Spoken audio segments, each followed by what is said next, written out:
നന്ദ, എത്രയും പെട്ടെന്ന് ഈ നമ്പർ വസുന്ധര മാഡത്തിന് കൈമാറണം. ഏയ് വേണ്ട മുരളി, അത് അപകടം. ദേവിയാണ് പ്രതിയെന്ന് മുൻകൂട്ടി നിശ്ചയിച്ച അന്വേഷണം. നമ്മൾ ഈ നമ്പർ അവർക്ക് കൊടുത്താ അവർക്ക് ചിലപ്പോ ദേവിയിലേക്ക് എത്തിച്ചേരാൻ എളുപ്പമായിരിക്കും.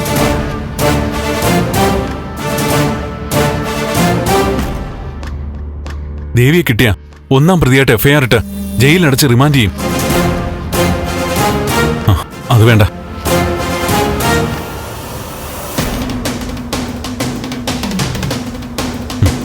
ഇത് നമുക്ക് തന്നെ അന്വേഷിച്ച് കണ്ടെത്താം.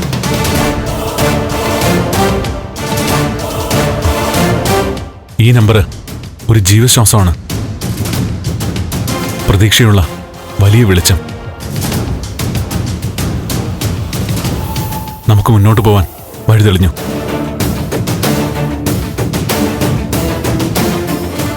നന്ദൻ പറഞ്ഞ നേരെ, തൽക്കാലം ഇത് പോലീസിന് കൈമാറണ്ട.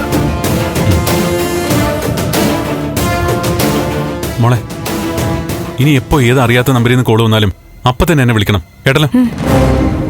മോനെ, എന്താമേ? മുമ്പ് ഞാൻ മോന് വിഷമം ഉണ്ടാക്കുന്ന പോലെ എന്തൊക്കെയോ സംസാരിച്ചു. എന്റെ വിഷമം കൊണ്ടാത്.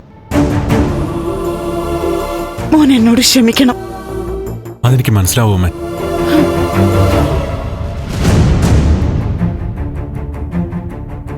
പക്ഷേ ഞാൻ അപ്പൊ പറഞ്ഞൊരു കാര്യം ആവർത്തിക്കുക. അമ്മയുടെ ദുഃഖം പോലെ തന്നെ എന്റെ ദേവി പിരിഞ്ഞിരിക്കുന്നതിൽ എനിക്ക് പറഞ്ഞറിയിക്കാൻ പറ്റാത്ത വേദനയുണ്ട്.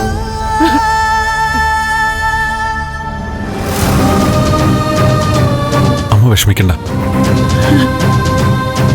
നമ്മുടെ ദേവി തിരിച്ചു വരും.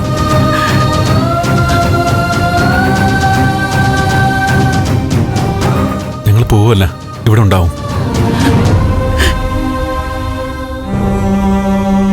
അച്ഛാ, വയ്യാത്തല്ലേ? പോയി കിടന്നോ. മുരളി വാ.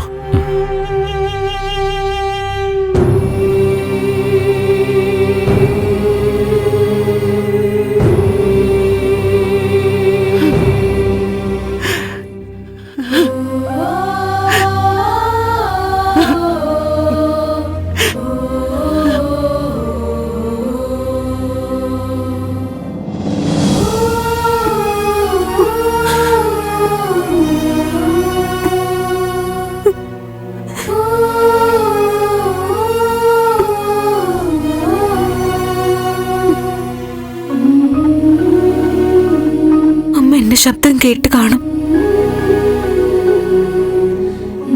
ഞാനാ വിളിച്ചെന്ന് തിരിച്ചറിഞ്ഞിട്ടുണ്ടാവോ? നന്ദുനെയൊക്കെ അറിയിച്ചു കാണുമോ? അതോ പോലീസിനോട് പറഞ്ഞു കാണുമോ?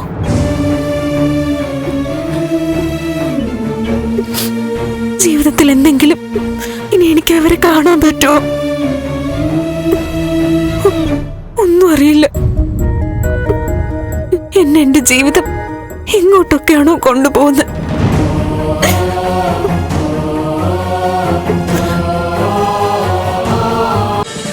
ഫ്ലവേഴ്സ് ഒരുക്കുന്ന കാഴ്ച വസന്തം യൂട്യൂബിൽ പ്രേക്ഷകർക്ക് ലൈവായി കാണാം. ഫ്ലവേഴ്സ് കോമഡിയിൽ ജോയിൻ ചെയ്യൂ, ആസ്വദിക്കൂ.